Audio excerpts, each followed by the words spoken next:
Welcome everybody to Thermal Viking Podcast. Well, today's topic would be Twindemic, and also I guess we want to talk about last night of the vice presidential debate. So I guess we can start off with you, Nene, with the Twindemic. Okay, with the Twindemic, I saw somebody that they introduced as another scientific doctor, or what they call them, disease control doctor, a new face. You know what I'm saying? He was like, well, this Twindemic is, and it's like, now you have a name because y'all already prepared for this virus to merge with a normal virus. But what's my biggest fear? But wait. What is the Twindemic? The Twindemic is the coronavirus and influenza virus that normally comes gonna merge together. My fear is they are not gonna be able to distinguish one from the other. Okay. And what people don't realize is the fact that they're not prepared for coronavirus even after being 9 months in. How the hell they gonna get prepared for the coronavirus and regular flu? Now check this out. A couple years back we had influenza A, B, and C strain. How would the coronavirus react to influenza A, influenza B, singly? You see what I'm saying? Like, individually, I would assume it would act differently. Exactly. So everybody with these underlying issues, everybody has underlying issues. True. It's not a race thing. It's not a race. That's what pisses me off the most. Yeah, it really does. It's not a race thing. Because, I mean, like, hold on, I don't mean to cut you out, but I would like to say I do know Caucasians, Latinos that also that's diabetic and obese and have heart complications, and the underlying issues they're saying really only black people have, which is kind of bullshit because it's not necessarily a race thing, it's a health thing. Yep. And it's a scary thought because we also don't realize is our kids are just young people. And due to the fact that we have ourselves underlying issues, our kids do too. We just think because they kids, ain't shit wrong with them. They're not superhumans. They just tiny adults. You know what I'm saying? So with the Twindemic, how is this gonna react with our children? Because a lot of kids has passed away. True. The way where they not covering that though. No. They just saying, a couple of kids caught coronavirus and that's it. No. Before, like last year around this in November, when all them kids was dying out in these different schools, and it was like, it's due to underlying issues. If you go back, that was part of coronavirus. But see, they not doing it. Just like right now, they're not reporting the death of the children. They just merge them in with the normal death toll. Exactly. Because they don't want people to say, well, here, if all these kids dying, I think I should keep my child at home. And another thing a lot of people don't realize, allergies. Allergies is so common. And they saying that if you have allergies, you're more prone to contracting coronavirus. It took me, I had Lucy at 20, right? I didn't start having allergy issues until after I had a kid. I never had allergy issues until after I had a child. Well, it was vice versa for me. I always had allergy issues. You see what I'm saying? So how in the heck can you be like, these underlying issues don't count? And now they saying, and you heard plain as day Camilla say, this is an airborne. They knew it was airborne, and they knew it was airborne before it even got over here like it did when it was over there in Wuhan. Wuhan, actually, that's the thing. See, that's the problem though. They controlling the news of what we see. Yep. They didn't. A lot of Americans don't know that Wuhan, when it first hit Wuhan, China like that, they had made a news televised statement saying that the coronavirus was airborne before it got bad over here. And the thing is people feel like this is, I think, our most misconception of life. We do not pay attention to stuff that we feel like doesn't coexist with our life. We have always watched just world news, not local news. No, local news. We have always watched the news overseas and stuff like that. We honestly have. It's always been, you have to know that we have dealings with different countries. So if one country fall, it's going to affect the U.S. somehow. We don't have natural resources. So you got to know what's going on somewhere else that we're getting this stuff from. So if you sitting up here just paying attention to the news in one area, it's going to bother your area. The right. Oil situation, when even now, as soon as Trump announced that he was positive for coronavirus, the stock market plummeted. Yes, it did. And that was just from a person. That was just from a person being sick with a disease or a virus that everybody has. Everybody has coronavirus. It's just whether your explain why you say that. Okay, why? I say that because it depends on your immune system. Mm-hmm. And if your immune system is strong enough to fight it off, you won't show no symptoms. Correct. That's how come you have the asymptomatic symptom shit. Like it's so many people, like when you started feeling bad a couple of weeks ago, you was like, yeah, I feel like shit. That was the coronavirus peeking its silly head. But then you was like, oh shit, I missed a couple of days on my immune boosters. You know what I'm saying? Mm-hmm. That's what people not realizing. We are all sick. They saying the shit every day on TV. Yeah. We are all sick. As soon as coronavirus hit, emergency disappeared from the stores. Oranges, lemons, elderberry. It was hard to find stuff that will boost your immune system. That's definitely correct. So they telling you to do everything besides boost your immune system. Now they slowly seeping it into these partial parts of fake news. I believe Trump when he say fake news, because that's what it is. They only saying, here's a little bit here, here's a little bit here, and then a couple of weeks later, it's a big boom. Right. That's just like, it's funny that they showed the explosion over there, but they didn't show the tsunami in China. They didn't show the typhoon in India. Mm-hmm. They're not showing Haiti. They're not showing the Haiti's underwater or was underwater for a couple of, probably about a month or two. Mm-hmm. They didn't show none of this, news that is really informational to the public. Mm-hmm. What they did was pick and choose what they was willing to share to us. But see, people don't understand that, because when I tell people, did you know that there was a typhoon in India? They be like, nah. Mm-hmm. Where you get that from? Who said this? I seen it on the world news. Mm-hmm. I actually, like I told them, I actually look at different news in different continents. Mm-hmm. Like you can literally search that right now. You can find Chinese news, you can find Indian news, you can find Australian news, Iranian news, Canadian. Russian news. You see what I'm saying? Yeah. But if you're not gonna look for it, you're not gonna find it. Mm-hmm. Mm-hmm. So what I look for is, when I search, I look for current events today in the world, not in the United States. Mm-hmm. But see, that's how they done basically brainwashed and tricked everybody with these TVs, is that ain't nothing much happening outside of the United States. It's everything happening in the United States. Yep. But see, that's the only thing that people feel like exists in our little worlds.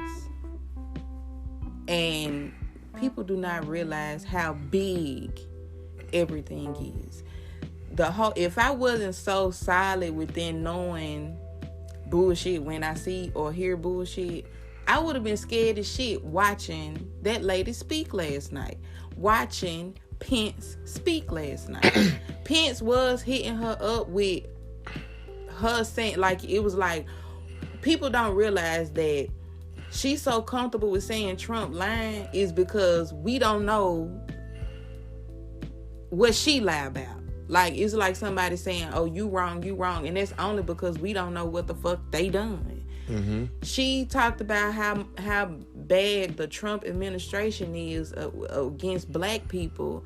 But baby girl, what my uncle be saying, baby girl, you know what I'm saying? Your shit is bad too. Mm-hmm. And it threw me. It didn't throw me for a loop. It honestly made me laugh. How she was like, "I'm a black woman." Right. But that was hilarious to me. You look up in her stuff, and she's been claimed to be an Asian African American, an Indian Asian African American, an African American. This lady has many fucking faces. Exactly.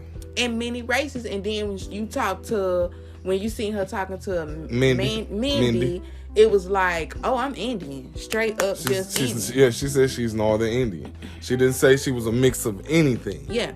And I'm not looking to be mad at her. No. And I'm not looking to be mad at Trump. I'm not looking to be mad at Pence. Or Biden. I'm looking at what the fuck it is. Because these people been putting in years with the political situation. Mm-hmm.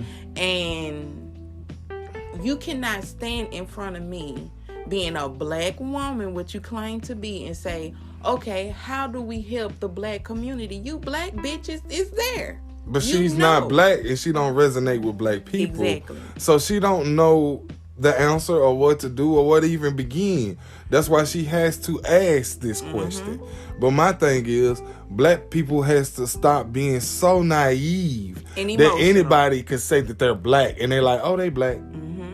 Because you can't do that with any other race. Yep. Because you will have to prove to them that you are what you say you are. Mm-hmm. It wouldn't be we just welcome you with open arms. Mm-hmm.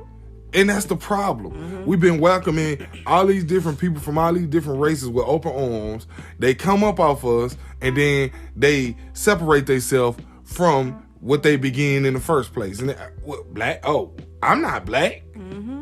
And black people be so shocked. Oh my God, they said they wasn't black, but we told y'all from the beginning. People said these things from the beginning. Yeah. Why weren't you listening? Mm-hmm. Because you want to be naive. Yep. I can't get jiggy with somebody that has been living on this earth. You don't went back to Big Willie style, right? Nah. I can't get jiggy with somebody that has been living on this earth for more than 20 years. I'll give it to 20 years old and not see the crap that goes on. There is 2 different Americas that's rolling around here, mm-hmm. depending on if you want to. It's 3 now. Well, 3. It's 3 now. It's actually multiple. It's multiple, but the 2 biggest that always exist in history is white America and black America. I love watching, I'm a documentary buff. Yes, I love it because I love seeing these people coming from different countries. Like, I came here with nothing. You came here with nothing. But when you got here, what did you receive? I did not. It wasn't nothing. It wasn't nothing. And that's been a proven fact. That people who come in as immigrants or defect from their country mm-hmm. to the United States of America, they have been given plenty of extra opportunities, as in grants, as in loans, as in mm-hmm.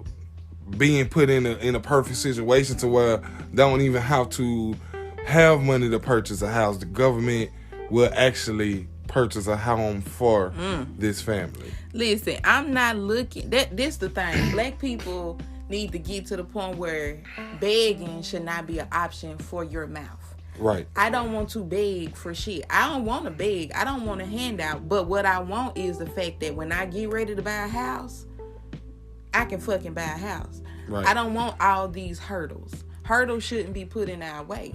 I get that. But along with the hurdles, don't get hung up on, damn, it's 5 hurdles right there. When you have all this bullshit, they string us along with this. When George Floyd died, it was like, oh, this is terrible. This shit been going on. White people showing up in dashikis and shit. Yeah. I don't You want know that. what I'm saying? I don't want that. But what did they truly do? Nothing. That man just made bail. Bail. $1 million. $1 million. Then he made bail. Boom. He out. So this is my whole thing about this been a dog and pony show since the beginning of the time.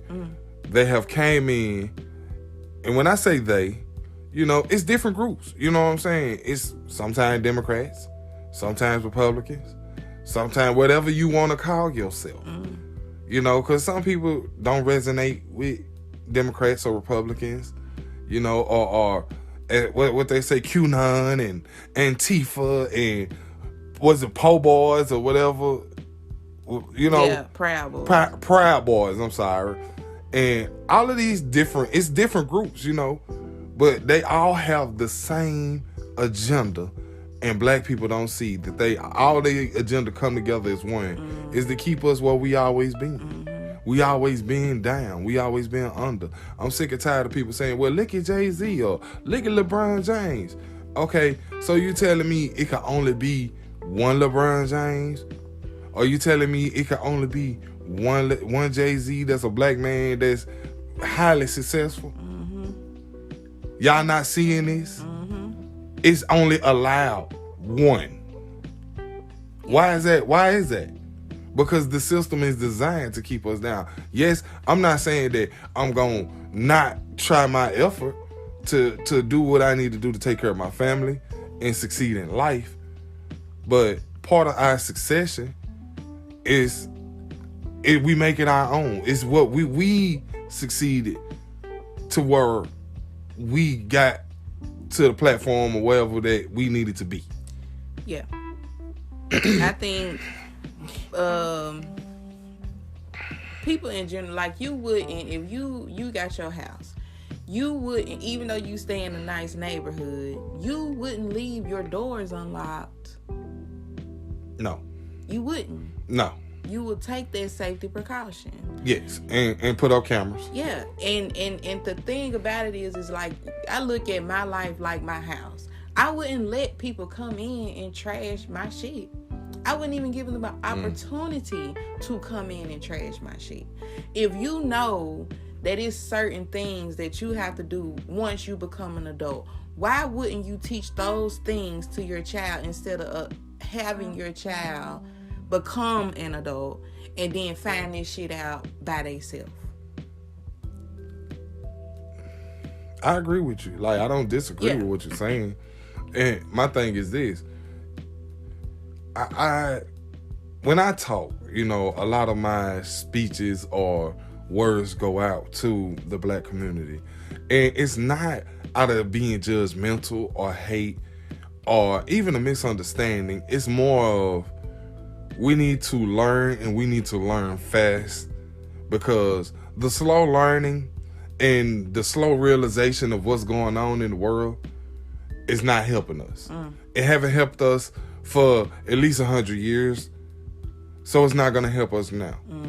You know, like this election, yes, it's coming up. It don't mean shit to the black community in America. It doesn't, because like I explained, when you say that, people say, you must support Trump. You stupid just to even say that. You know, no disrespect, but it's not about that I support Trump. Because I'm not a Republican. But guess what? Black people created the Republican Party. But black people don't even know that. Because they wasn't taught that. Because all was done to them in their generation was push this on them. They're going to be Democrats. We're going to keep forcing them to be a Democrat. A lot of black people don't know why they Democrats. Can't even explain to you the base behind being a Democrat or what they represent. All they're going to tell you is, my mama was a Democrat. My daddy was a Democrat. And I think it was a couple weeks ago, I think, you know, Chance the Rapper, you know, I like his little spirit. Yes. And he had tweeted, ask your mama who to vote for, because she has endured the most hurt and the most, which is true. I understand, because a lot of most black women have endured a lot of shit that should not been dealt to them. True enough, just as well as black men. But this is how I feel. We have to find out the root of every fucking thing. When they tell you as a collective you can make the world right, find out where the root of stuff. I cannot stand in front of somebody and explain to them what they've done wrong to me. That is very unnecessary. But then you will give that extension, that forgiveness, that caring, them hugs to somebody that done something wrong to you outside of your race. But right. You can't give that same forgiveness, caring, and hugs to the next person in the hood. You ready to kill them? I'm mad at little JoJo for selling rocks on the corner, but I ain't mad at my grandson for slipping me $250 every so many weeks. But I know he sell rocks, but he making a way for the family. Exactly. But little JoJo not doing that? Exactly. You get what I'm saying? I definitely get it. Like, you It's can't. a catch-22. It's always a catch-22. And my thing is this.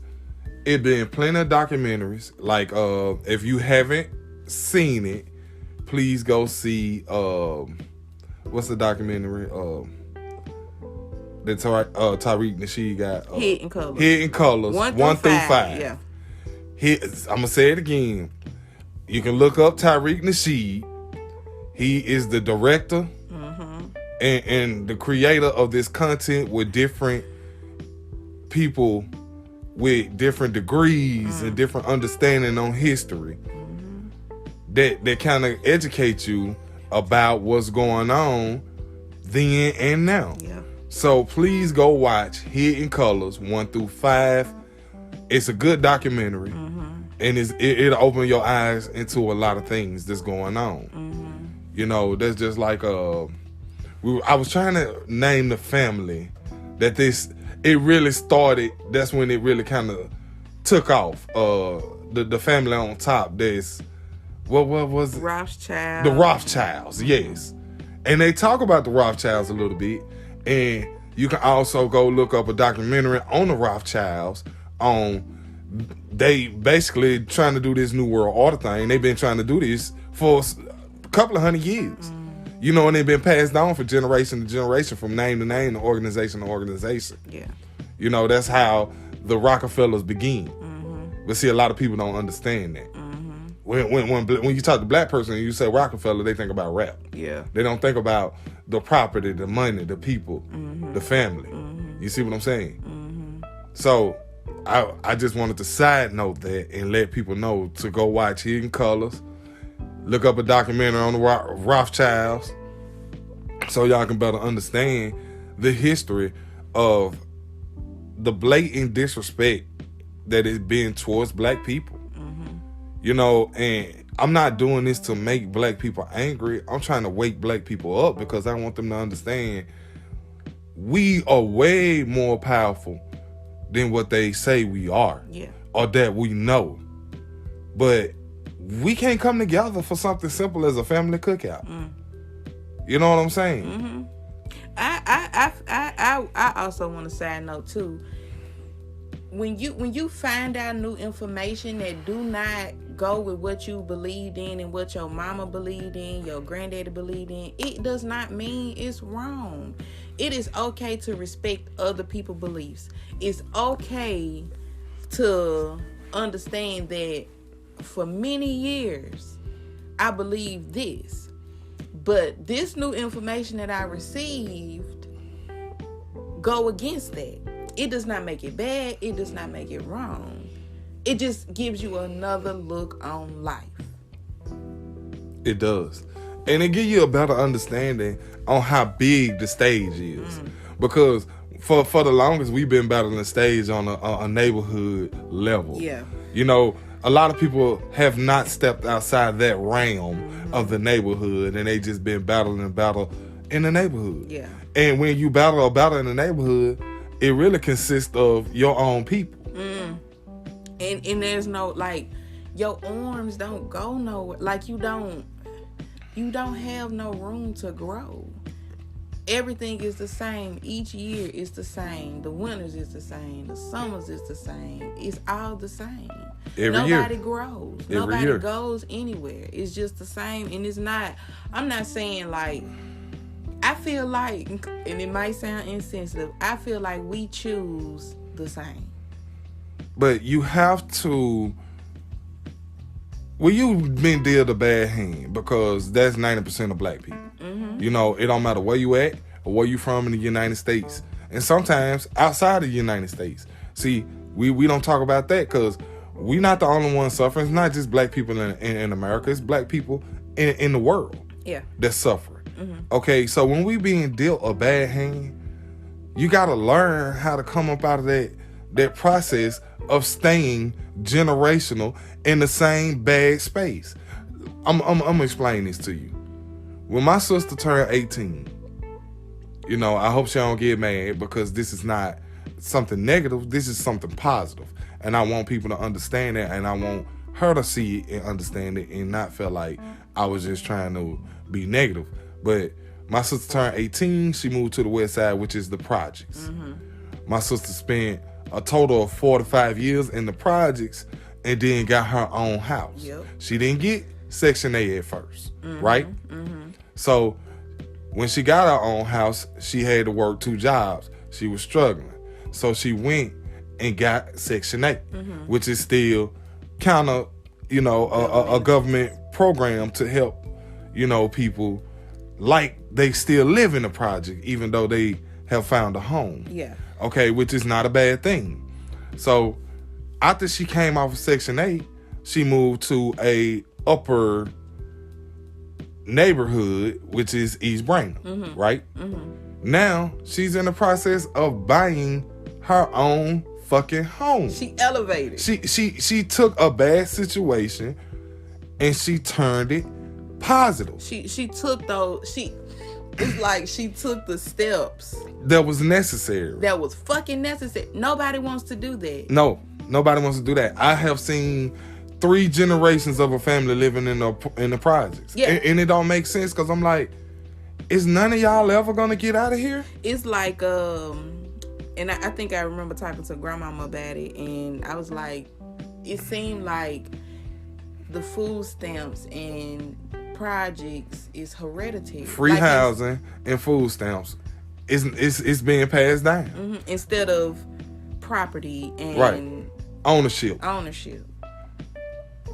And the funny thing is, you try to teach entrepreneurship, the first thing a black person from the project say, I don't know how to do that. But you know how to say adult, that's entrepreneurship. Hell yeah, it is. It's the same thing. It's demand and supply. I remember, and I ain't gonna say no names, but you had this one friend, and the scheme he came up with was the most intelligent thing I had ever seen in my fucking life. And when it was being explained, it was like, do you know what your mind can do if you applied this to some real shit? You know who I'm talking about? With the McDonald's and check and yes. I was like, wait a minute, dude. Like, you could be a fucking stockbroker at this point. Exactly. Now, if he would have utilized his time into learning how to trade stock, my boy would be a millionaire right now. I'm telling you. Because he knew, it's like he had a knack for it. But he didn't want to do that. You know, he wanted to do some other stuff. The black man's drive is so fucking big. And we don't realize that willpower is a motherfucker, because I've seen a couple of people that do, you know, crime to succeed. Right. And due to the fact that those steps that was necessary was sidetracked by the gold and the glitter. There really wasn't gold and glitter. Well, you know, when you come up with a plan like, how about we invest in stock with this money we done hustled up on? Mm-hmm. People perceive you as, oh, he crazy. He done lost his mind. He don't know what he talking about. Yeah. Then, 10 years later, now you got almost every company got some kind of shares or partial shares in stock. that you can invest in. Yeah. I remember, and do you really, like, I'm not saying nothing bad about you, but when we first, I was the one that was like, ooh, let's do this stock thing. It was an argument, because it was like, that shit don't work. You know what I'm saying? But then once you started, it's like you got introduced into it, and then you started digging into it, and then you was like, oh. And then once you started seeing payback, you was like, oh. Exactly. It became addictive. Right. It didn't become addictive. It was more or less this is a good investment. Yeah. So I would keep reinvesting into it. But then you started learning about other companies. But because one company had a reversal split and it screwed me. Yeah. So after that reversal split, I was like, I didn't even know what a reversal split was. I didn't even know you could combine the two. But you could. So after that, I was like, okay, now I have to be careful on how I'm dealing with these different companies, because different companies are different. Mm-hmm. But because because some companies do give you the option to pull out before they do the reverse split. Mm-hmm. So, but I feel like we shouldn't, as black people, fight so hard when somebody try to introduce us to something, because there's been plenty of things you done tried to introduce me to, and I'm like, I can't do that shit, because that word can't. It's so comfortable. It's so familiar. It's so, we love it. It is. And it's that can't. Now, I'm like, shit, if it's an idea that pop in your head, do you know that's the first step of actually doing something, is to think about it. And it's just your hands and your feet that makes it complete. Right. Well, that's what happened with the podcast. I was like, I see a lot of, it's millions of podcasts out here. It truly is. And far as competition, I don't see myself on a level as a lot of these people, because a lot of people are not being honest or genuine or truthful with the things that they put on their podcast. Like these celebrities and all of these people, I had tapped into a couple of podcasts, and I'm like, man, these people not telling really what it is. They not giving the truth of what's going on in the black community. They just saying, oh, we care for the black people. We black. Okay, but if you truly do, why are you not educating us on how you elevated to the level you elevated on? See, that's the most common thing with black people that has hit another level. They're like, I can't tell other black people, because then I'll be back to the bottom of everybody be on the same level. I have to always be a level up. Mm-hmm. And for me, I'm like, no. If this information could help anybody, I'm going to put it out. Mm-hmm. So that's why what sparked the podcast situation, because I'm like, okay, how come a lot of people not talking about this? How come we having these conversations with our family? They're like, wow, I didn't know this. Mm-hmm. Just like the Kamala Harris thing. A lot of people don't know that she's not black. Because she said, she said she black. I get what she said, but what did that gave you the notion that you should support her because she's black? Yeah, but what is that really saying, though? You know what I'm saying? That she'll say anything to get your support. Mm-hmm. That's what I get the understanding from it, but a lot of people don't. Yeah. And it's confusing, because they like, okay, but you saying this, you saying that. I'm saying go check the facts. Yeah. Go do the history on, the whole essence of Kamala Harris. Yeah. How she was, what did she do, what she's involved in. Mm-hmm. She's involved in deals that's against the black community. Yeah. But y'all don't even know that, because y'all didn't do the research. And then, of course, when she first started speaking on, the black people that, it was mostly black men, because, how her rewards and awards and success became up. Because she received a lot of, congratulations on it, and it's out there. The information is out there. She was like, and I truly regret my involvings. But do you?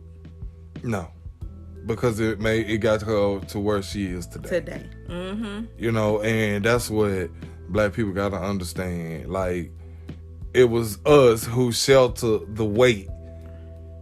Yeah. With our lives for her to get to where she at today.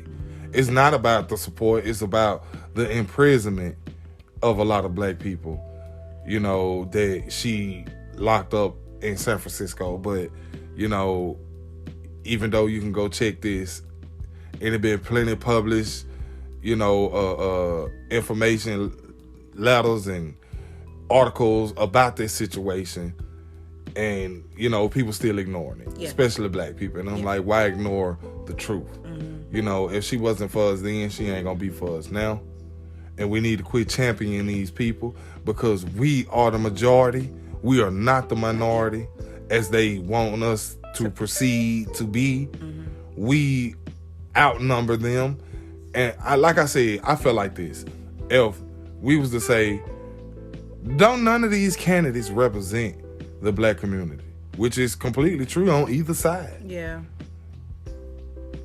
Why would we vote as black people? And here go what you always hear. Well, you know, pick the lesser of the two evils. That's why we in the shit we in today.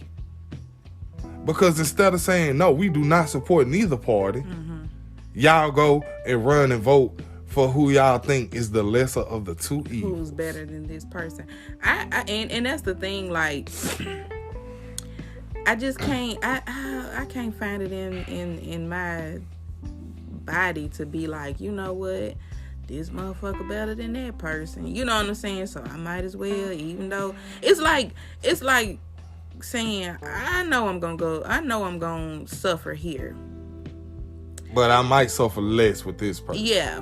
Which is, it doesn't matter. Because like I said, the whole thing about picking somebody in a party is that they share the same understanding and beliefs that you do about politics. None of these people share anything with the black community. On either side. I'm sick of people telling me that I'm a Trump supporter because I'm saying is, did you not hear what I said? I didn't say Trump does. I said neither side. Yeah. And I mean, it's frustrating. Like, I literally made up in my mind a year ago that I was going to learn something new every day. It can be small. It can be very small. But I have to learn something new every single day. And I have to incorporate that every single day. You know what I'm saying? Because our parents don't teach us that because they wasn't taught that. Our parents don't know a lot of stuff that's out here now. And the stuff that's out here now, to them, it's scary. Like, you cannot, like, okay, my family is Christian, right? You cannot say, have you ever really learned your history? Like, do you know, besides us being slaves, our ancestors was not all just fucking slaves. A lot of us have kings and queens in our fucking blood. But they peg that as wrong. They peg that, and when we look in the history books that they give us in school, it's bad. So with that badness, we don't even look at ourselves and see greatness. We look at ourselves and see wrong. So therefore, anything that we actually desire to do, we shut down, because when you think about yourself, when you think about your history, you think slave. They had nothing but chains.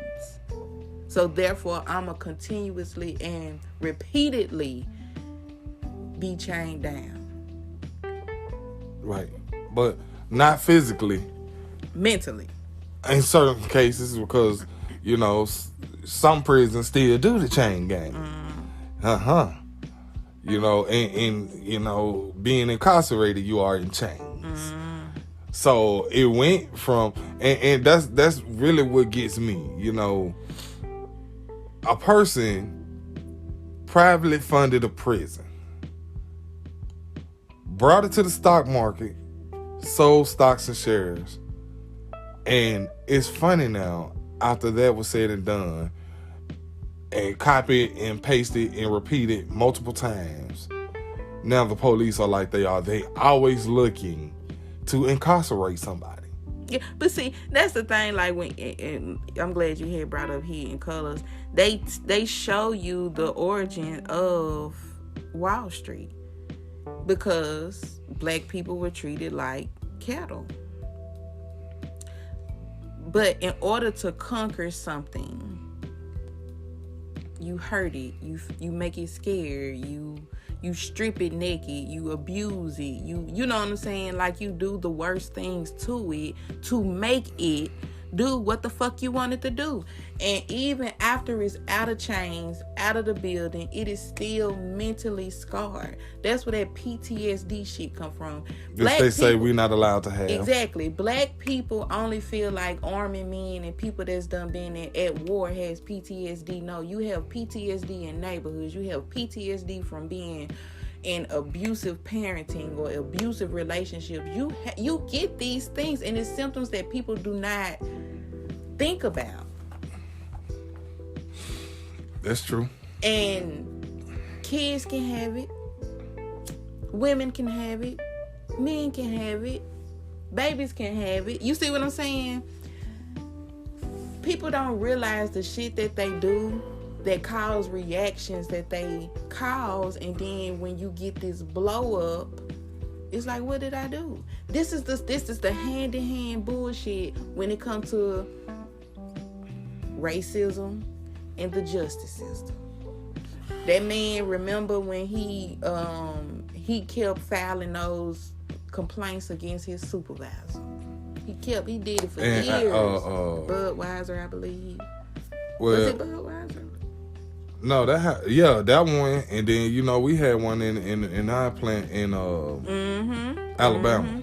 When you feel like you have nothing left, when you hit rock bottom, when you feel like nobody is listening to me, when you feel like I have done everything that I can do, when you get to a mental, people don't realize just because you haven't got to that sunken state where you feel like I can't do shit else now but to motherfucking take everybody with me.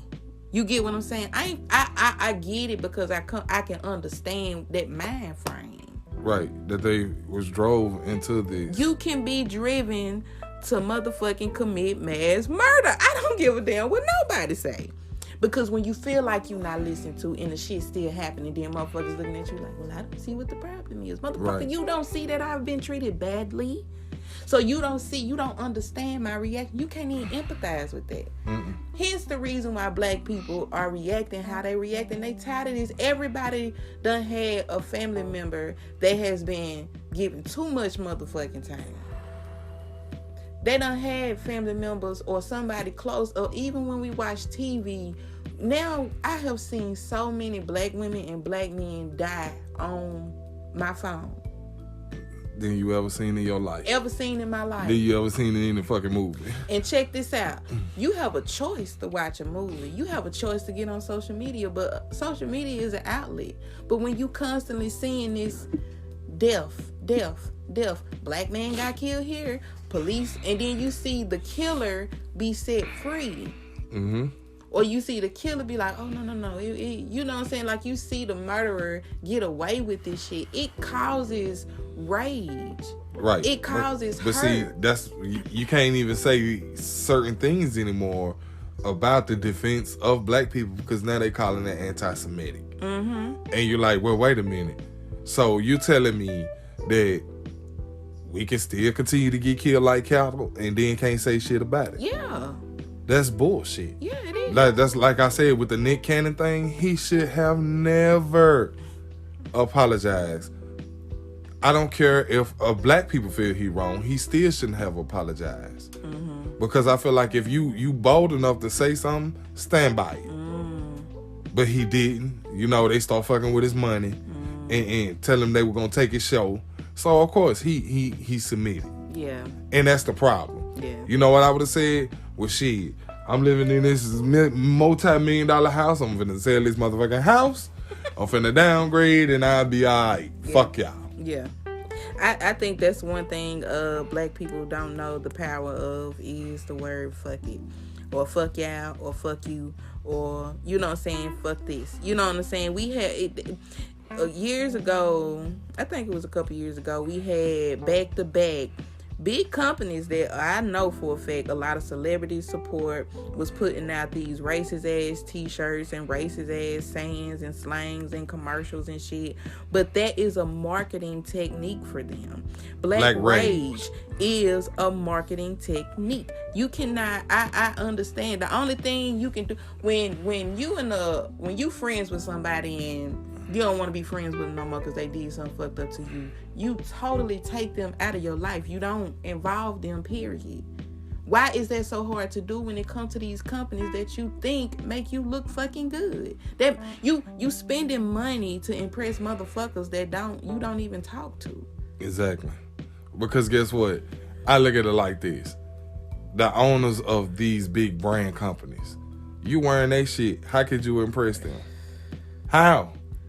If you wearing they shit, the only way you can impress them is that you make your own shit and it outsells they shit. Mm-hmm. Then they like, who is this person? Yes. But you wearing they shit, they don't really care. Mm-mm. You know, they just like, you just another cop. Mm-hmm. And then, you know, you have these black people to get frustrated with it, but how are you going to get frustrated with it when you don't have to shop there? Mm-hmm. You don't have to shop nowhere. Matter of fact, if you really want to get real with it, you can make your own clothes. Yes. You know, and that's the problem, because we sit here, we listen to a motherfucker like T.I., Clifford Harris, you know, which I consider myself personally as not genuine. Mm-hmm. And I really think, you know, that Crime Stopper video told me enough about him then. That he's willing to do whatever it takes to get where he needs to be. And if that means stepping on the neck of his people, like his predecessors, but see, a lot of people don't know who his predecessors is. You see what I'm saying? So like his predecessors, he's going to continue to do that. He's not going to want to lose what he feel like he has gained, which was actually, he was allowed and given these opportunities. Yeah. You know, like his little show, Expeditiously. Mm-hmm. You know, my whole thing is, I'm not mad at T.I., but I understand that some people are willing to do anything. Yeah. And he's that guy. Like, he don't have to admit it. He can get mad. You know, somebody can share this with him. I don't care. Mm-hmm. Because personally, come on, bro. You from Atlanta. I'm from Chattanooga. You know what I'm saying? We from the slums. Mm-hmm. But it's a difference between me and you. Yes, you had an opportunity. Yes, your real career was successful. Yes, you did this. But at the same time, I know people who got caught with less guns than him and still in jail. Yeah. You see what I'm saying? Yeah. I don't give a fuck what you say. Fame shouldn't be used in your trial or against your charges, because that's not how the law, as they say, is supposed to work. Yeah.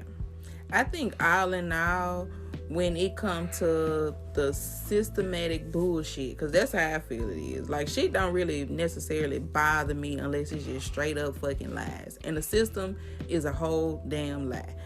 And I feel like if you how can the world, like, all this crap that's going on, when you have laws, how they are set up, it's basically them fighting, saying, I don't want to treat you right.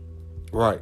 Because all in all, the world is about right and wrong. Right. Because when you talk to people that's upset about something, you will hear more, especially black people, be like, if I was fucked up, I'll do this. Mm-hmm. If I was grimy, I'll do this. Mm-hmm. You see what I'm saying? You know from right and wrong. Mm-hmm. So if you don't treat somebody right, if you do wrong within the world, as far as knowing that you got a fucking record and you buy too many guns and you get caught, you gotta do time. Right. But and it's more than 2 years. Yeah. You see what I'm saying? And then check this out. Then here you go, for yourself and your family, you lessen your crime by doing something that you have rapped about that you would never fucking do. that you lived by, that you criticize other people for doing this same goddamn thing. Mm-hmm. But just because we don't really know everything, you can say that's a lie. Mm-hmm. How is he right? But, I mean, I ain't one in the business to be like, you know, he right and he wrong. Like I said, I know people right now that still locked up. They got caught on gun charges and went federal. Mm-hmm. It didn't have all the guns he had, and they still locked up. And this happening like 2012, 2010. Mm-hmm. And these folks are still in jail right now. Mm-hmm. Yeah. That's what I'm saying. The law's supposed to be the law, no matter what your fame or your bank account look like. Mm-hmm. But of course, you know, he rubbed elbows with the right people and have the right predecessors. Therefore, he didn't have to deal with what it was supposed to be. Yeah.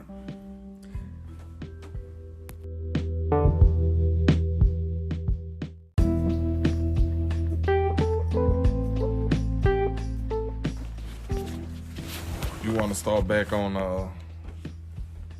Mr. Harris? I really don't. You know, my thing. I mean, I said what I said, and I stand by it. You know, even if he feel like he wants to have a conversation with me, which I'm just a gnat on the spectrum of his realm. Mm-hmm. So I don't think that'll ever happen. But you know, it's not about disrespect, because I also listen to David Banner podcast and watch his videos on YouTube. I respect David Banner, and he actually apologized, you know, for a lot of the things that he done in his past to the detriment of black people as a whole. You know, and that's one thing about it. T.I. ain't never apologized for shit when all that shit popped off. And like he said, he did what he had to do. You know, which is, on the other hand, you know, him and David Banner do kind of cross paths. And I don't have a problem with it, but I would rather listen to David Banner than T.I. because I understand this car crash thing that happened to David Banner. And, well, the guy who he had a head-on collision with didn't make it. Mm-hmm. You know, which the family saying is murder. But I mean, you know, car accidents do happen fairly, you know, in that manner, especially in the United States. Yeah.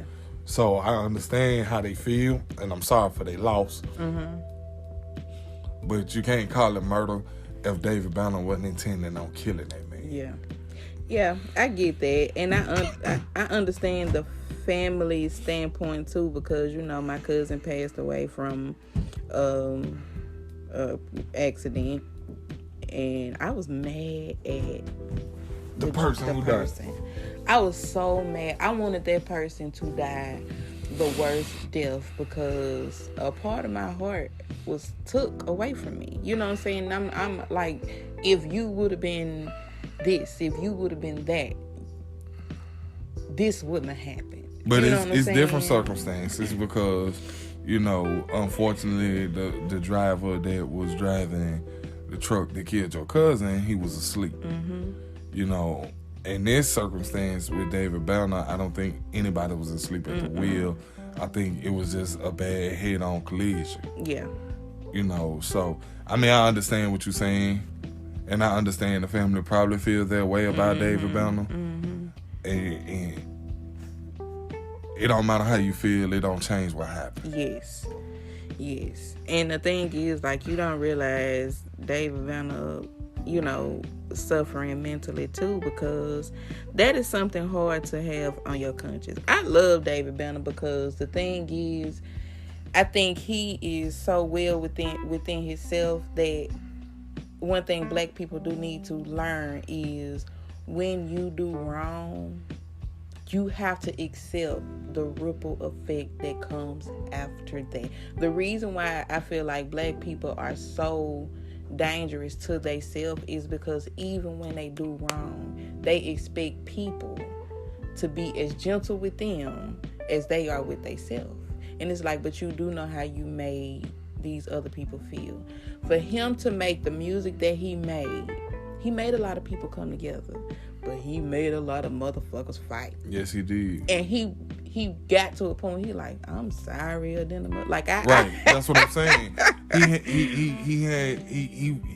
He had sympathy for the music that he made in the past, because what it did was made a lot of black people, you know, be in a lot of bad situations with each other.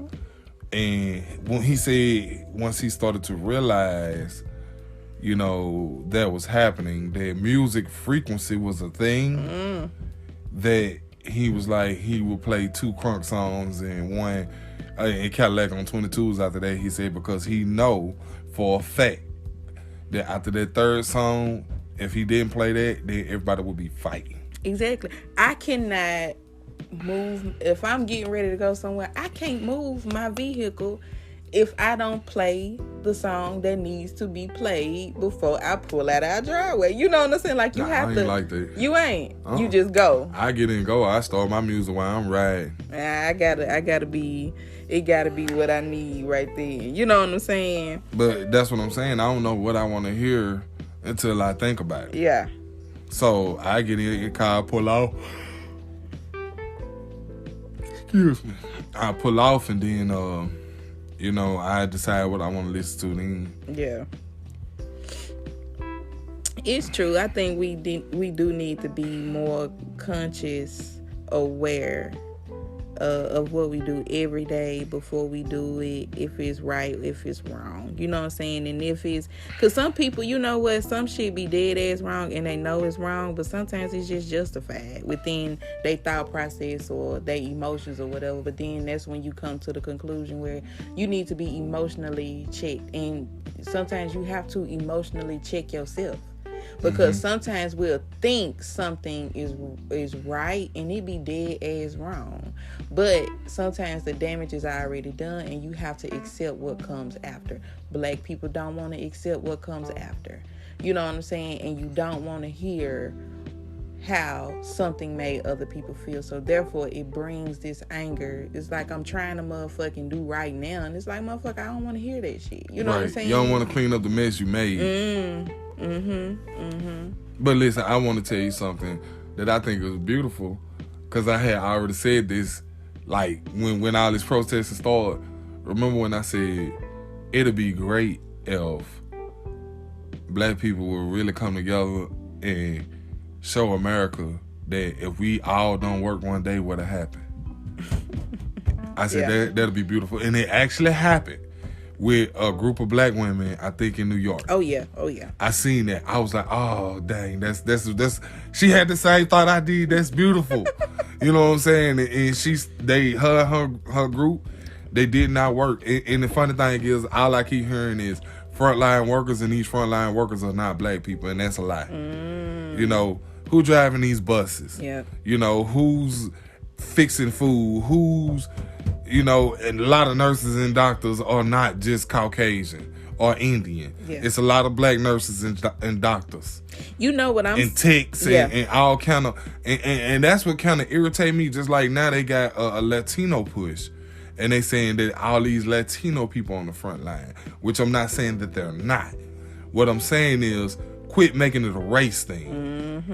Because that's what they doing. At first, you know, it was all about the nurses and doctors on the front line, like they was the only people on the front line. Yeah.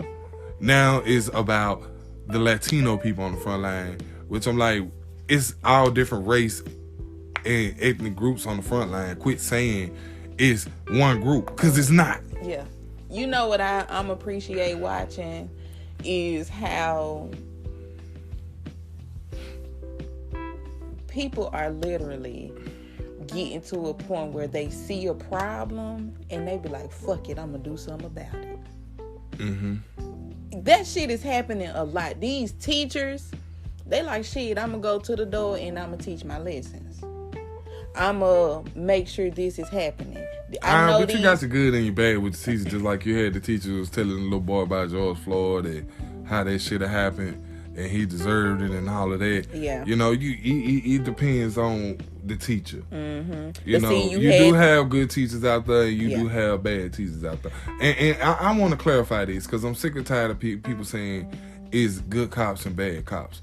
I can say this about teachers because it's true, because all of them don't really coexist with each other in that manner. Yeah. They're all supposed to be, you know, in their own realm of their own classroom. It's not blood in, blood out. Right, it's not blood in, blood out. It's not the little gang they got going on, you know, with the skull and all this shit.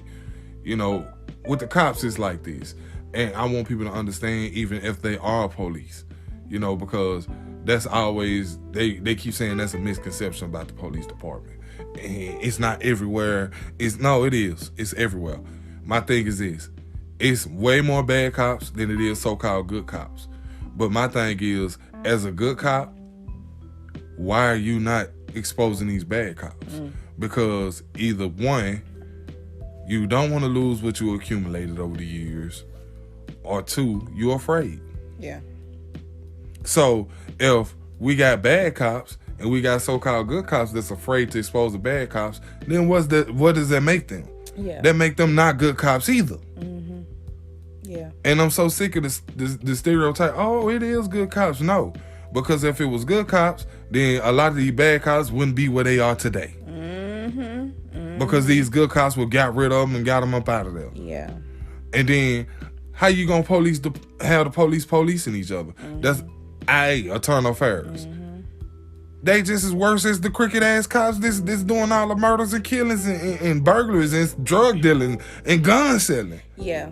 I think also too, I think us as people, we should hold each other the same account as we do people that's supposed to be. Like if I know my brother doing some wrong shit, but I'll call out somebody else's shit and not my brother's shit, I'm wrong. Exactly. That's my whole point. Yeah. That's exactly what I'm saying. Like, it don't get no simpler than that. You know, if you feel like you're a good cop and you listen to my podcast, I appreciate you listening. Or somebody shared this to you and you just came across it.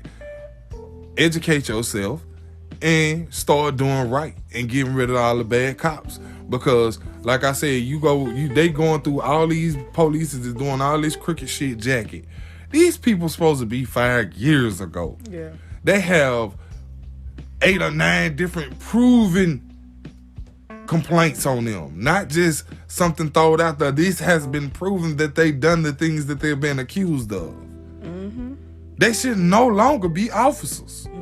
And you could tell how wrong or how much they abuse their power by the amount of blackout on their goddamn reports. Mark this out, mark that out. They don't need to be said. I scratched this from the evidence. You know what I'm saying? Just like the one cop. Remember we were watching the interview with him, and the interview guy was like, so do you have a problem with black people? He couldn't even lie. He sat there for 5 minutes before he could say yes. And I'm like, you know you did. Why not just say you don't like black people? Because he was afraid that could be used against him in the future. So he was like, should I say this? Because I know I don't like black people. But should I say this? Yeah. Oh, fucking I'ma say it. Nigga. And he said, you know, like I just watched the video of, it said that, you know, a black couple was harassed by, you know, a Caucasian lady. And that's what I told. She pulled up. It was like, nigger. And dude was like, uh-huh.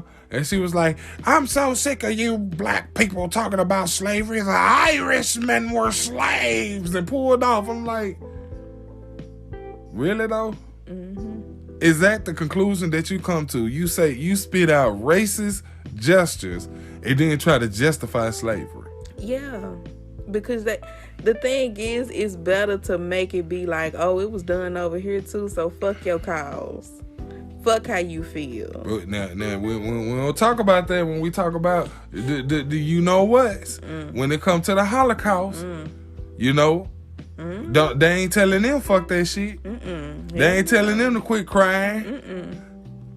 I just seen something the other day. I was setting up something, I think, for the girls or finna play something, and I seen a new Anne Frank thing they finna do, and I'm just like, But see, that's what I'm saying. How you gonna say we need to quit talking about slavery as black people when you got Jewish people always talking about the Holocaust? I have not heard one Jewish person speak and not talk about the Holocaust. I have heard plenty of black people speak and not talk about slavery. Yeah. Now come on now. And I'm not saying that we are equally bound to the same situations, because it was different situations. But y'all's wasn't no worse than ours. But we don't want to talk about that. Oh, how could you say that? Jewish people don't go to jail for being Jewish. Jewish people don't get pulled over for being Jewish. Yeah. Exactly. And shit. Like, that shit just, to me, I think we just got some weird ass motherfuckers in this world. Like, how could you be that fucking weird? You know what I'm saying? Like, you got some strange motherfuckers walking around here. Even the neighborhood that we live in, it's some weirdos around. Like Billy Bob and them up there on the corner, what? yeah. And that's the thing. If you sense and you know this, then that means you need to keep your eyes open. Oh, yeah. Don't never get caught sleeping, because that's exactly how things happen in that nature. You know, of your children coming up missing, or, you know, somebody break into your house, or because you wasn't watching them. You wasn't paying attention. Now, I'm not telling people to, you know, violate nobody's privacy or nothing like that. I'm just saying pay attention to your surroundings. Know where you at, know what's going on, and don't get caught sleeping, because that's really what happened a lot of times. Like, I'm not saying that some things ain't gonna happen just because it happened, but I'm saying something like, you know, your child going to the mailbox and never coming back. Oh, yeah. She couldn't have got that far. You know what I'm saying? And I'm kicking in everything around me. You heard me? Every swing. fucking door.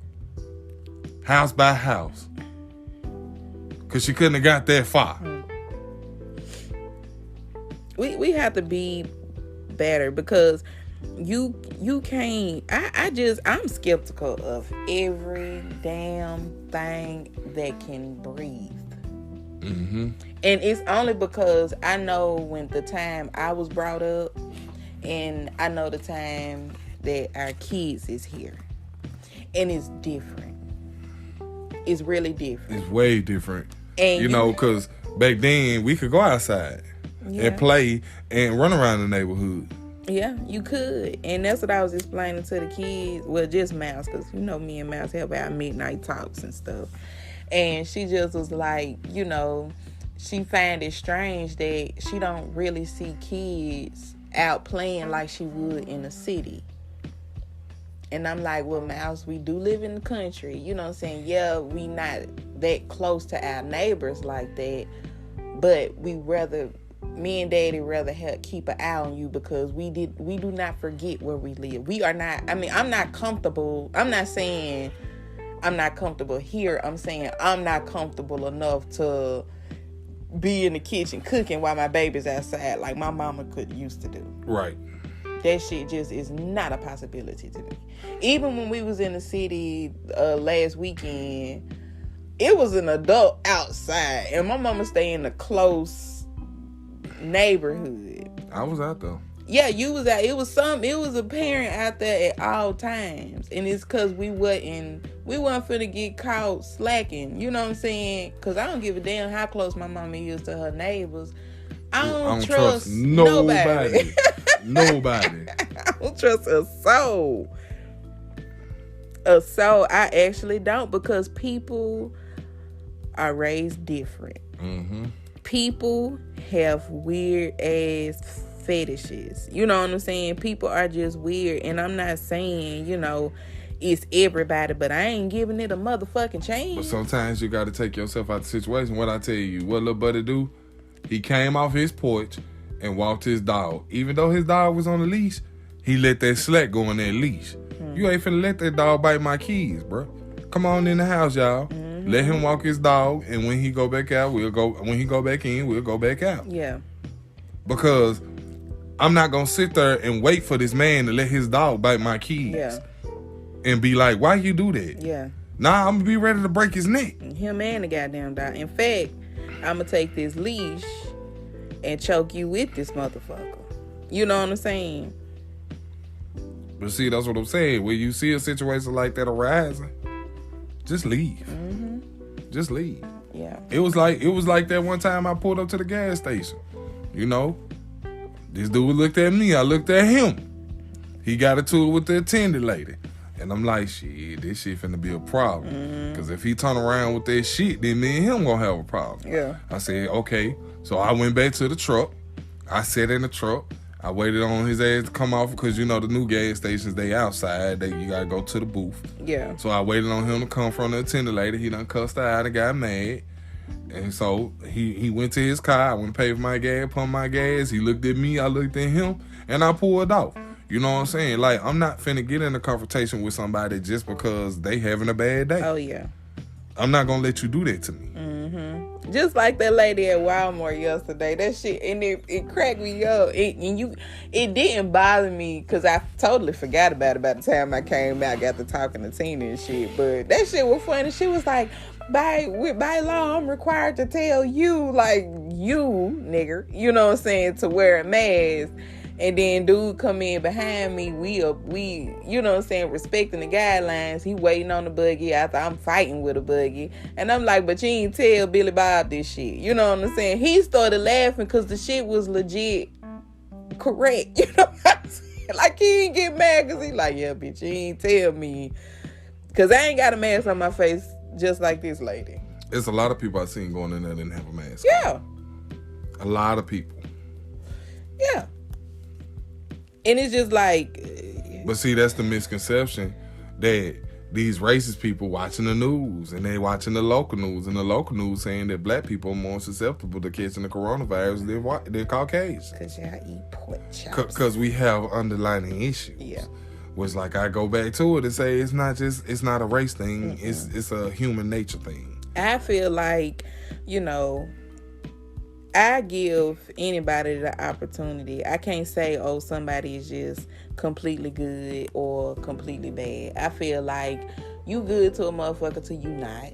You nice till you not. You know what I'm saying? And I just feel like that's how it is. Yeah. And I would have walked right past. I wouldn't even acknowledge that she said something. You know my mouth slicker than a motherfucker. But see, that's the difference for me and you. I pretend like she don't even exist. I'm finna make this shit funny. You know what I'm saying? Right. Man, dude, you can tell his face turned red and he thought about it. Yeah, Billy Joe Bob is correct. You know?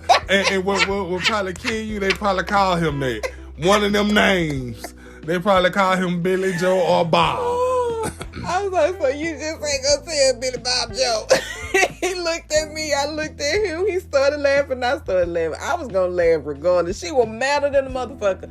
Be mad all you want, lady. But that shit was funny. You know what I'm saying? But it was true.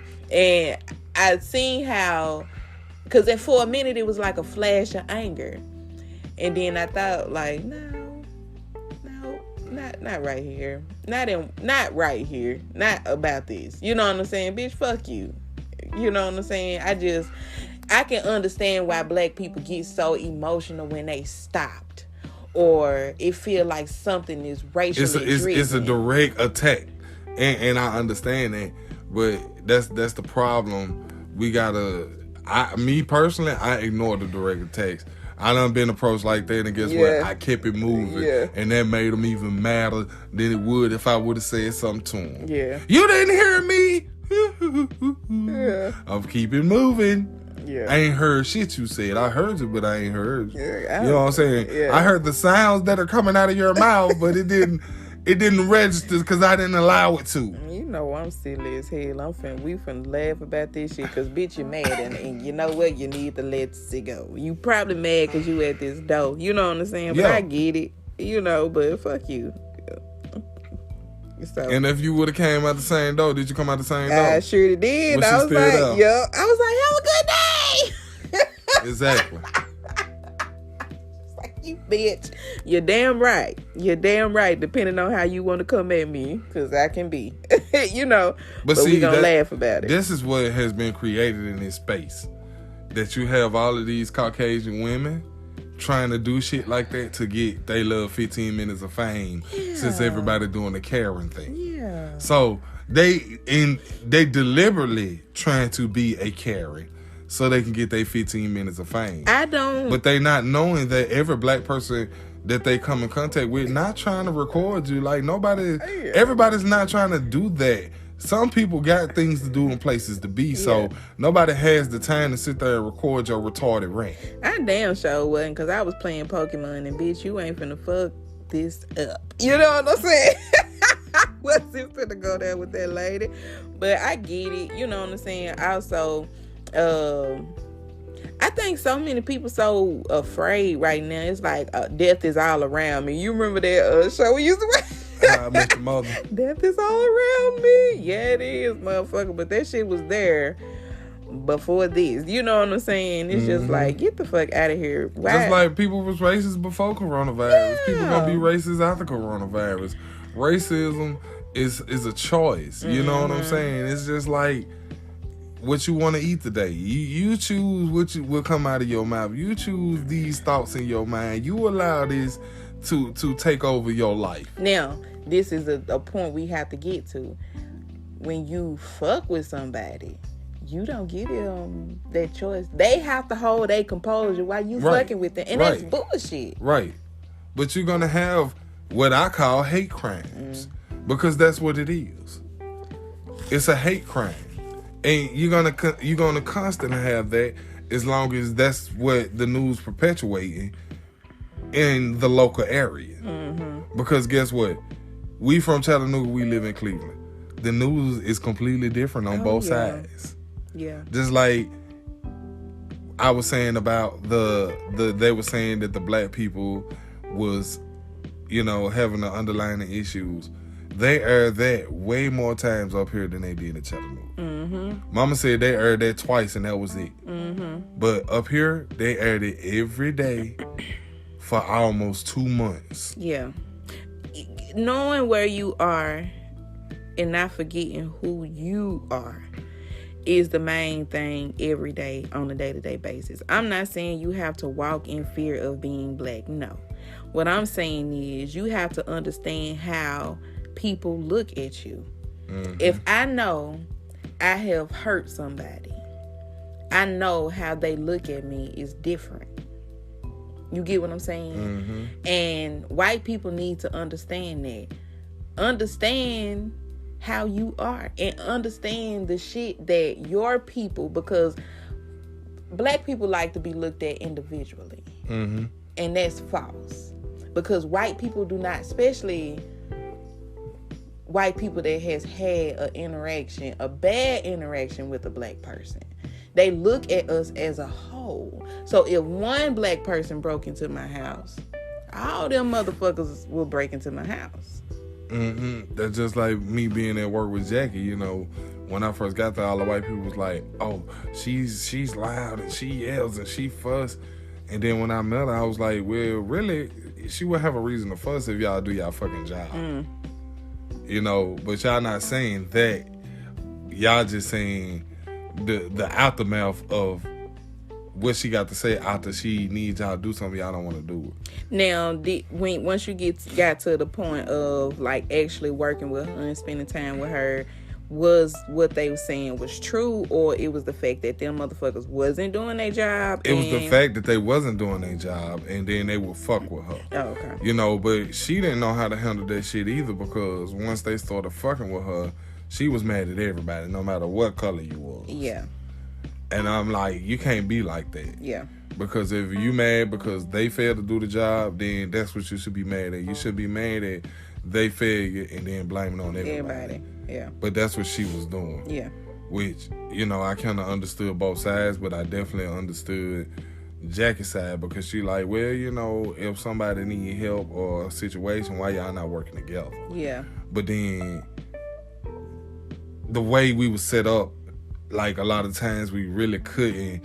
We didn't have time to work together because we was set up to do a certain amount of numbers. Yeah. So if I didn't get my numbers, then you got a problem with that. But I had to sacrifice 20 or 30 minutes to help somebody. Which kept me from getting my numbers. Yeah. So it was always a catch-22, and I try to get her to understand that. But, that conversation, I don't think was getting smoothed over, which I still think she a good boss. Mm-hmm. I never felt like she was a bad boss.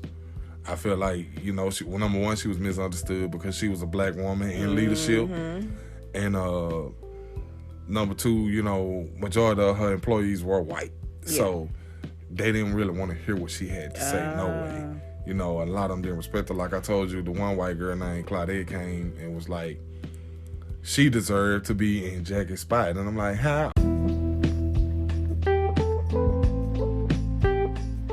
What I was basically saying with the situation is that girl wasn't qualified to be in that position.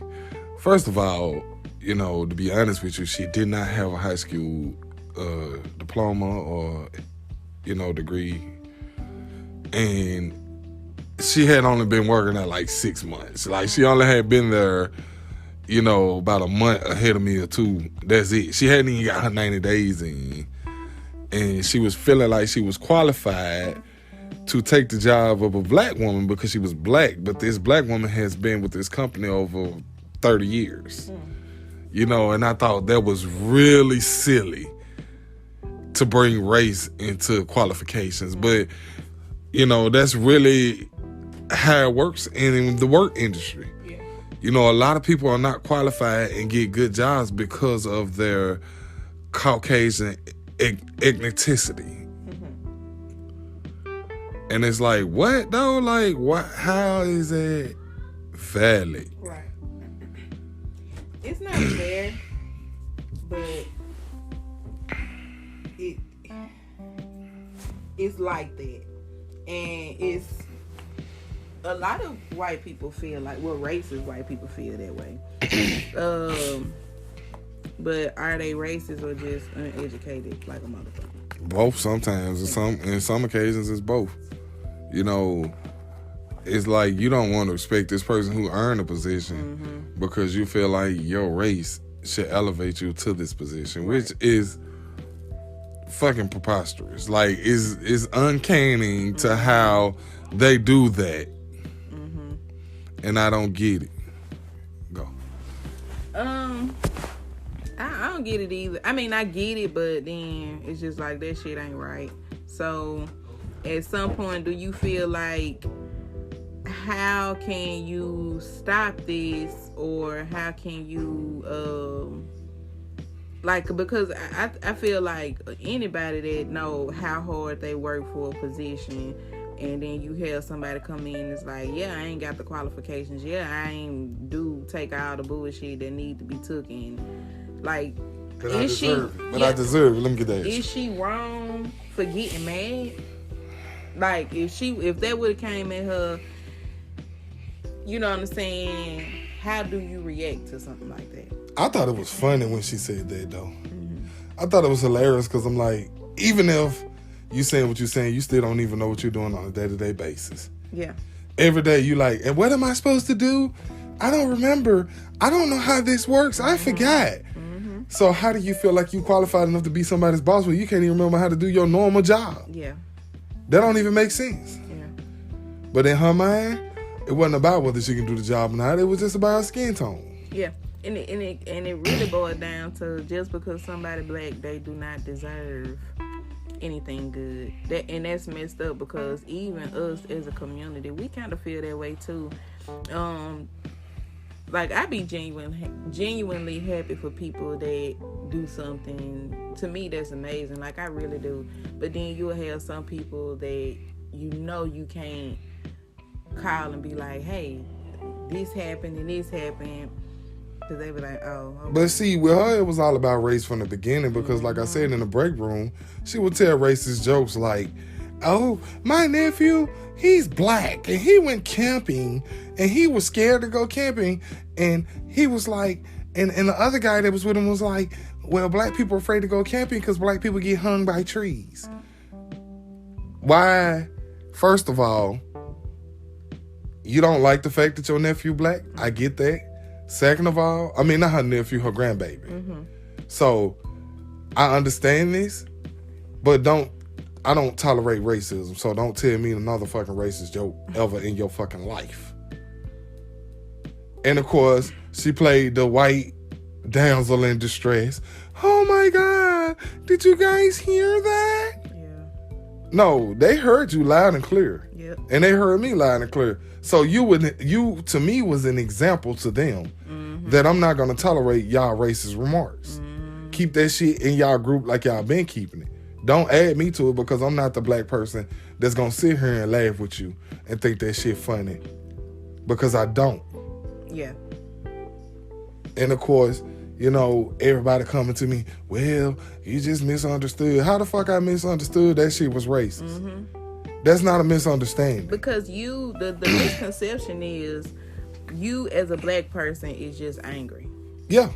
And that's why I hate hearing that angry black woman saying, well, she an angry black woman. It's like, the thing is, you don't know how hard somebody, especially a black person, had to work to get where they are. And then here you are trying to undermine it because it look fucking easy, but you don't realize how hard I had to scrape and sweat and cry and bleed just to get here.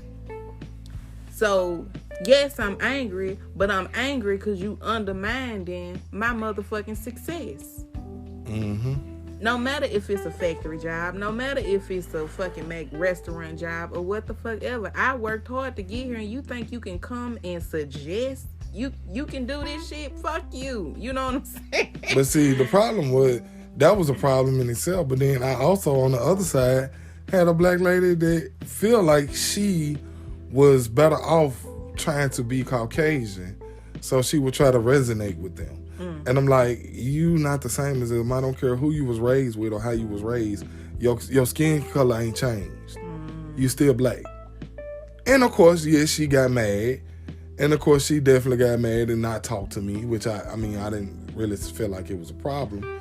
But like I tried to explain to her, these people are trying to set her up to make her lose her job. That's not right. Only because she black. Because when a white person come over here that's over her, they all happy and hunky-dory about their position, but then they complaining about her when she ain't even done nothing wrong. But you going along with it. Why would you do that? But that's just show you how warped a black person could be because they not comfortable with their self or with their skin. And it's hard because I really never went through that. You know what I'm saying? I always resonated as a black man. I always told people when you fill out the application, they say, what are you, black? I am. I never tried to resonate with another race. Well, yeah. I think, you know, you do have some people that feel like black is the worst, and it come from, you know, their history, especially a family history. You do have a lot of black people that cannot stand black people and will try their damnedest to keep another person from doing something. You know what I'm saying? Right. Succeeding at anything. And that's unfair. They don't like to see somebody happy, or if they begin a relationship, they find something fucked up to say or anything. And it's just like, even with people, I've done seen some people stoop so low to talk about the kids. You know what I'm saying? And that's fucked up because it's just like, you do realize that you're not perfect, but you will call out other people's shit because don't nobody know your shit. You know what I'm saying? Black people is just as big as they fucking secrets, I feel like. And that's fucked up. Just being. It's just that being your mind frame is fucked up. I mean, why you bring the subject? You made me think about something when you said kids. Like the girl I seen on social media that's exploiting her children, which are young males. That's what was 7 and 8. 9 and no. The one that was texting was 9. Okay, 9 years old, and he is over sexualized because he's texting about being some little girl that's 8 or 9 being his side chick, and all of these adult phrases that he shouldn't even know or understand. So it's getting to the point where it don't make sense that you will exploit your children in that manner, but it's more commonly done now than I ever seen it done in my life since social media has exploded like it has. And I'm like, I get this. My thing is this. We say we're trying to protect our young youth, black male and females. How are we trying to protect them when we exposing them to the same lifestyle as we saying we don't want them to be involved in? Because like I said, I look at them 2 boys and I'm like, I just don't see that they'll make it to see 21. I know that's bad to say, but the lifestyle that their mother put upon them will keep them in these streets. This what get me. It's cute when they little. Yeah. But it turns big. Remember that time I was like, I want a teacup pig. Mm-hmm. And even though I was grown, you know what I'm saying? You was like, well, baby, you do realize a teacup pig turns into a potbelly pig. You know what I'm saying? And it done on me like, yeah, I do. You know what I'm saying? Do I need a big piece of bacon floating around this bitch? You know what I'm saying? Mm-hmm. Needing food and shit. But behaviors that's cute, that we peg is cute, when they younger, they don't, like, you will wind up whooping their ass for it when they get older. And they look, you know, she have them rapping and dressing a certain way and shit like that. And teaching them not to respect women. Yes, and then once he grow up, when he really understand sexuality and what he want, he's not going to be able to be fulfilled with one woman, because every woman that he's going to get with, he is going to want her to fulfill those mommy shoes, because she's not being a mother to him. Exactly. She's being... At this point, she's like a talent agent. Well, at this point, the mama like a talent agent. Yeah. And she's trying to, you know, make them famous on rapping and stuff. And I'm like, the thing is, they're not even rapping. They listen to famous rappers now music and rapping their music. That's not how that works. Mm-hmm. You know, and also, like I said, you teaching them this street life. They're right here listening to NBA Youngboy and all these other young boys that's out here rapping. And they rapping about this street life. Mm-hmm. And they rapping about drugs. And they rapping about girls. And they rapping about, you know, all these different other things that these 9 and one of them was younger than 9. Mm-hmm. You know, year-old children don't understand really what's the consequence behind that. Mm-hmm. She not teaching them responsibility. She teaching them fame. But do she know responsibility? I don't think she do. I don't think it's not even about that though. Yes, it is, but it ain't. It's not. I'm saying I think she know, but she choosing this because I feel like this has always been a thing in the black community. Before, it was about internet fame and social media fame. It was about sports fame. Mm-hmm. I'm going to push my kids to be the best football player. Mm-hmm. I'm going to push my kids to be the best basketball player. Mm-hmm. I'm going to push my kid to be the best pitcher or the best baseball hitter or the best hitter on baseball. It was never, I'm going to allow my children to choose their own destiny. Mm-hmm. Because, you know, I really, to be honest, when I growed up, I don't know any child that, you know, was able to choose their own destiny. It was always, you got to play football because I said so. You got to play basketball because I said so. Yeah. It wasn't never, I don't want to do that. I want to work on computers. I like computers. Or I like video games. I want to learn how to break video games down. Mm-hmm. You know, Our parents shied away from that, but look at computers and video games now. They the most wanted thing in America right now. And a lot of people gonna say, oh, no, that's not true. It is true, because guess what? Your cell phone ain't nothing but a computer now with apps that are what? Video games. You see what I'm saying? I'm glad, you know what I'm saying, I had the upbringing that I had, because one minute I wanted to do something and the next minute I didn't. And I didn't get in trouble for that. Exactly. And it wasn't like my mama pressured us to choose that. Like, my brother played football for like 2 days, but he wanted to do it so bad. My mama kept saying, Dion, you ain't gonna want to do that. Dion, you ain't gonna want to do that. And then she was just like, you know what? Okay. You gotta go to practice. And he like, wait a minute. Practice. We're here at the Allen Iverson. We talking about practice? He like, what's this practice you talking about, woman? You know what I'm saying? Like this, you need that. Wait a minute now, damn it. We ain't say nothing about this. But see, that's how Lou was. Yeah. You know, she wanted to play basketball, and I'm like, baby, you know, it's a lot of stuff that go to what you see on TV opposed to what you think you can do. You have to learn these things and practice them and get better to get to that point. Yeah.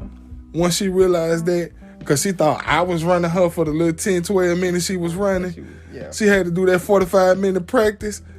We walked out of there. She said, you know what? I don't think I'm going to play basketball. I'm done. And I was fine with it. I didn't fuss at her.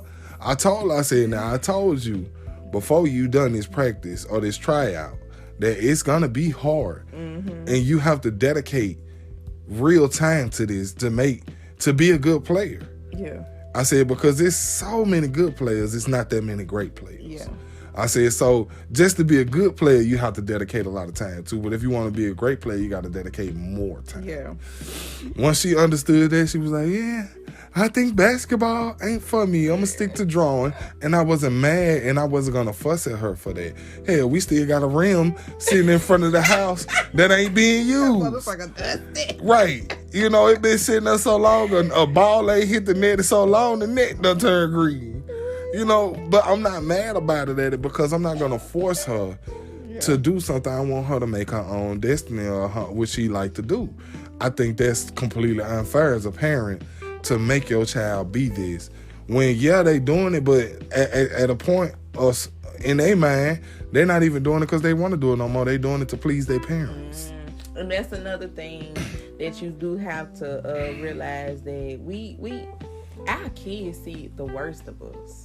Everybody else see the what we want them to see, which is the best part. You don't want nobody to know that you cuss your kids out like a motherfucker. You don't want people to know that when you whoop their ass, you whoop their ass. You know what I'm saying? We our kids do see the worst of us, and they learn how to not get their ass whooped. You see what I'm saying? Do you know how hard that is? Because you got to get a couple of ass whoopings before you learn how not to get your ass whooped. Because a lot of times, a lot of whoopings that kids get is not actually meant for them. It's just the frustration of life and parenting and fixing juice cups and shit like that. And it's a talk. Like, people don't like to talk about shit like this because they don't want people to know that's what's being done. Because it's some kind of bad to it, quote unquote. But it's just like, our kids become people pleasers from pleasing us first. Like I said one day, I think on the podcast, I was like, I didn't realize how much our middle girl was a people pleaser until it would snap in my head when she would say, Mama, did I do a good job? Because I wasn't telling her that shit. And then one day I'm like, well, Mouse, why do you always ask, did you do a good job? She was like, well, my teacher always told me that I do a good job. So now we make a habit, because that's not something we expect our kids to know, that they did a good job. And that's so fucked up, because we have to tell them that instead of them looking for it. So if they people pleasers to us, what the fuck is they gonna be to somebody else that is okay with taking advantage of them? They're gonna be people pleasers. Yeah, people feel like you can't fool a child. You can only betray a child. Like, who wants to fool a fucking child? That's just straight up betrayal. That's just like when I'm teaching Lou French, I don't really, you never heard me fuss at her. You know, because that's not something that she's required to do. That's something I'm asking her to do. That's why I say, you know, and me teaching you French and me relearning, because hell, you know, French is not even a spoken language in our country like it used to be when I was younger. You know, everybody had a French class, not anymore. So, you know, that's just something I wanted to stick my guns to, and I wanted her to be able to learn French, you know. And I think I don't fuss at her when we do French, because it's learning a different language all over. You know, like it's like learning how to speak English all over again. It's learning a different language all over. And I be kind of patient, because I know when I took French, everything was snapping and clicking for me, but she not me. You know, and I think parents got to understand that just because it snap and click with you and it come easy to you, don't mean just because that's your child, it's going to come easy to them, because they are their own individuals, you know. Yeah. And to all my French people, you know, je vis en, je te zoom. You know, which, if you know French, you know what I meant. If you don't, it's okay. You know, and that's what I want to kind of finish, and I'm going to let you talk. Go ahead. Well, you know, I think, you know, we have to give, just as well as we want everybody to be mindful when it comes to us fucking up, we have to allow our... Do you realize how bad you was as a kid? But we don't want our kids to do shit besides be good. But what is being good? Because they with you majority of the day. What kind of behaviors you displaying? Because your children mirror you. Your spouse mirror you. So they gonna be what the fuck you show them, whether you like it or not. Hence the video we was watching of old girl. You see what I'm saying? And then it's even more fucked up, because we didn't even see the girl that he was talking to. We only was seeing her text messages. So think of how insecure her mother is as a 9-year-old to say, I just want you to promise me that you're not gonna cheat on me.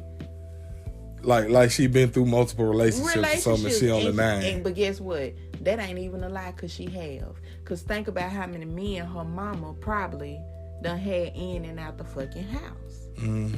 So she probably have been through multiple relationships and heard her mama crying and heard her mama arguing through these multiple relationships. Kids get the same shit the parents get when it's not a foundation there.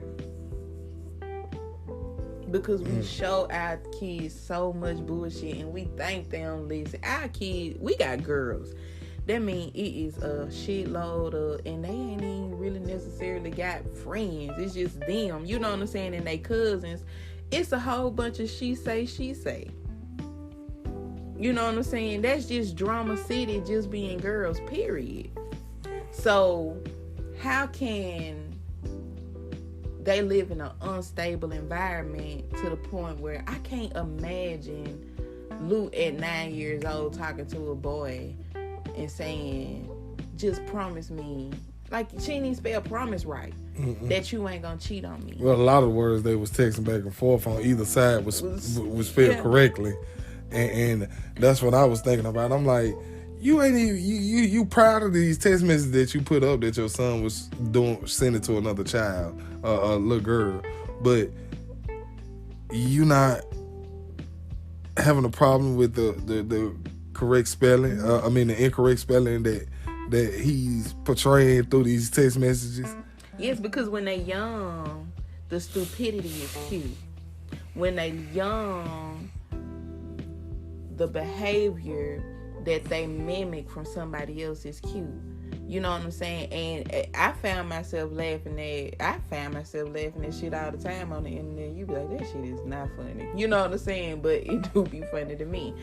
And I get why you wouldn't find it funny. Sad. It is sad. And it's just like I just can't see, like, you begging another 9-year-old. This nigga don't know. You know what I'm saying? Like, ugh. And it's just like the mama like, yeah, hide your daughters. You know what I'm saying? Stupid raising stupid. But men need to be probably hid from her. She probably have a bad relationship with males. I mean, as she said, her current boyfriend, which was neither one of the daddies of her children, which she had 3 children. 4. I'm sorry, 4. So that means if he get you pregnant, he would be your 5th baby daddy. I think, the downfall is parents. I really do. It is, and it's bad decision making. I'm gonna tell you, I'm so sick of people, especially black men, saying, "Man, yo, I shouldn't have had them kids. I shouldn't have had them babies." First of all, you allowed yourself to have children with this woman. Nobody forced you. Because we as adults, we both know it's multiple ways to keep you from having children. So at some point of a time, you decided it didn't matter to you. Okay, but you knew in the beginning that y'all wasn't even on the level that y'all should even be having children. But you still decide to not take a precautionary action and not have children by this person. And that go on both sides, not just black men, but black women too. Yes. So both of y'all was negligent in having kids. Now y'all hate each other and don't want to be around each other. So therefore y'all can't even be together to provide for this child. All my years, I have been with females. And I did not want children with them, so I did not have children with them. And people be like, man, yo, I don't understand how you did it. What you mean? It wasn't that hard. It wasn't that hard. All your kids by the same? Yeah, all my kids by Nene. All of them? Yes. Every single one. So that means you ain't got no kids outside of your baby mama. You got one baby mama. I said, did you know that before all of this over-sexualized behavior hit the scene, that used to be how a black family was? I said, but now it's more common that there is no black family. The black family now is the mama and the kids. Because it's bad situations, it's multiple things that affect the household. But if you decided that this person is not suitable to bear your children, then you wouldn't even have to worry about her household. Yeah. I think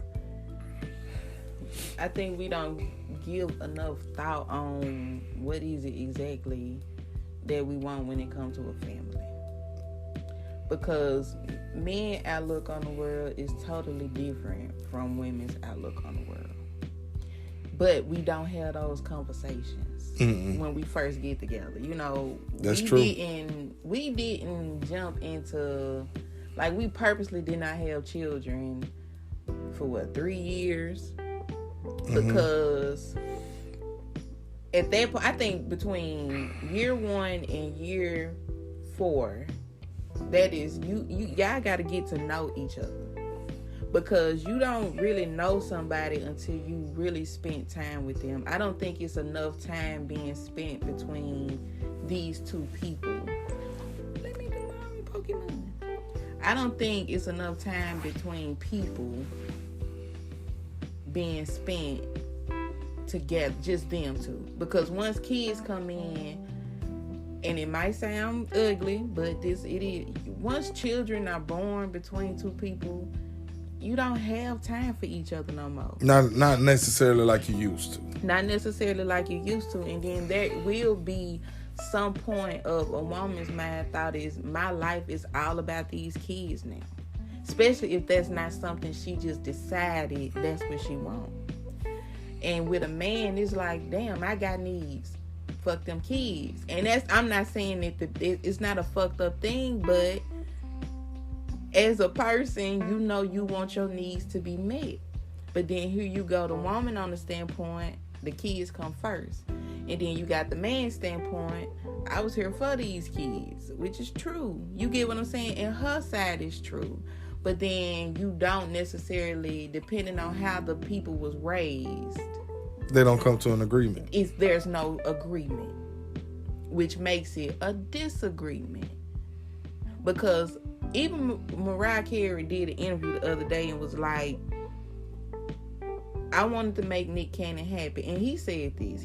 And she was like, but I didn't. He wanted to have kids. And she didn't want to have kids. But just to make him happy, she had children. But she didn't realize just having kids is the initial process. It's the raising of the kids that's the hard part. Mm-hmm. Because once you have children, all that shiny shit is dull. It grows dull. Because these tiny humans need way more attention than the adults. Mm-hmm. And it's not selfishness to think I need my attention now. No, it's just that's what it is. You don't want to. Is that something that you're willing to give up? Right. And a lot of people don't want to talk about that stuff at the beginning. So therefore, when the kids come, the grown people don't like each other. Because it's like, all you want to do is tend to these kids, or my kids need me. You know what I'm saying? Or I need you, or it's, you know what I'm saying? And then here it's just a jumble of bullshit. People need to get to know each other first and understand the handling of situations when kids come. Because when kids come, those worlds, they blur. Somebody gonna miss out on something.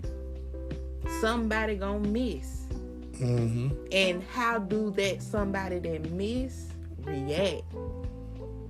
How can they do they handle that well? Some people can't. And it's not saying that that's a bad thing. It's just they're saying that you don't need kids right now. You don't need to have kids right now. Some people need to learn patience. Because when you have kids, patience will test you. Will test you. Will absolutely test you. And when you got the spouse talking shit, the kids talking shit, you be like, oh, you know what? And you just wanted to stop for a second. Just a second.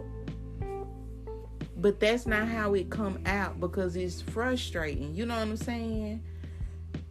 We need to learn that, yes, waiting for a little while is not a big thing. I think a lot of women feel like they don't want a man to go nowhere, so they hurry up and get pregnant. I always say this anyway. Before you get married or decided that you want to have kids by somebody, y'all need to live together at least 2 years. Mm-hmm. Yeah. I always say that, and I understand that ain't how traditional things work out or used to be, but it's not about tradition. It's about getting to know the person that you with. Mm-hmm.